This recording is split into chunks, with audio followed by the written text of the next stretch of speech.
ACIM Lesson 70. My salvation comes from me. My salvation comes from me. All temptation is nothing more than some form of the basic temptation not to believe in the idea for today. Salvation seems to come from anywhere except from you. So too does the source of guilt. You see neither guilt nor salvation as in your own mind and nowhere else. When you realize that all guilt is solely an invention of your mind, you also realize that guilt and salvation must be in the same place. In understanding this, you are saved. The seeming cost of accepting today's idea is this. It means that nothing outside yourself can save you. Nothing outside yourself can give you peace. But it also means that nothing outside yourself can hurt you or disturb your peace or upset you in any way. Today's idea places you in charge of the universe, where you belong because of what you are. This is not a role that can be partially accepted, and you must surely begin to see that accepting it is salvation. It may not, however, be clear to you why the recognition that guilt is in your own mind entails the realization that salvation is there as well. God would not have put the remedy for the sickness where it cannot help. That is the way your mind has worked, but hardly His. He wants you to be healed, so He has kept the source of healing where the need for healing lies. You have tried to do just the opposite, making every attempt, however distorted and fantastic it might be, to separate healing from the sickness for which it was intended, and thus keep the sickness. Your purpose was to ensure that healing did not occur. God's purpose was to ensure that it did. Today we practice realizing that God's will and ours are really the same in this.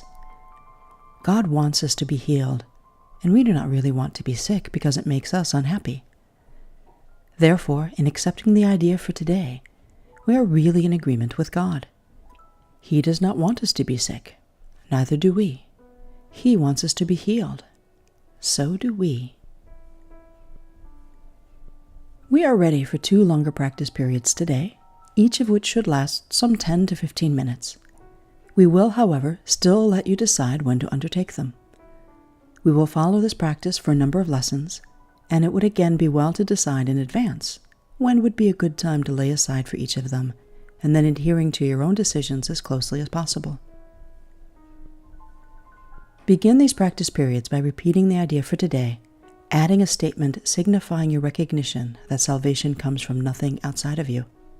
You might put it this way: my salvation comes from me.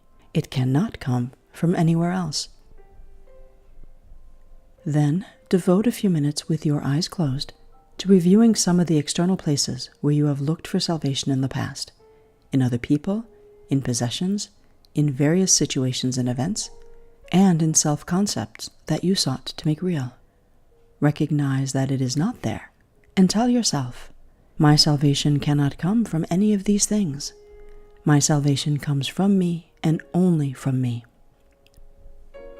Now, we will try again to reach the light in you, which is where your salvation is. You cannot find it in the clouds that surround the light, and it is in them that you have been looking for it. It is not there. It is past the clouds and in the light beyond. Remember that you will have to go through the clouds before you can reach the light. But remember also that you have never found anything in the cloud patterns you imagined that endured, or that you wanted. Since all illusions of salvation have failed you, surely you do not want to remain in the clouds, looking vainly for idols there when you could so easily walk into the light of real salvation.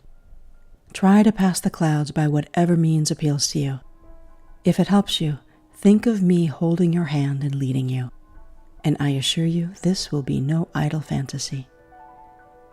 For the short and frequent practice periods today, remind yourself that your salvation comes from you, and nothing but your own thoughts can hamper your progress. You are free from all external interference. You are in charge of your salvation. You are in charge of the salvation of the world. Say then, my salvation comes from me. Nothing outside of me can hold me back. Within me is the world's salvation and my own.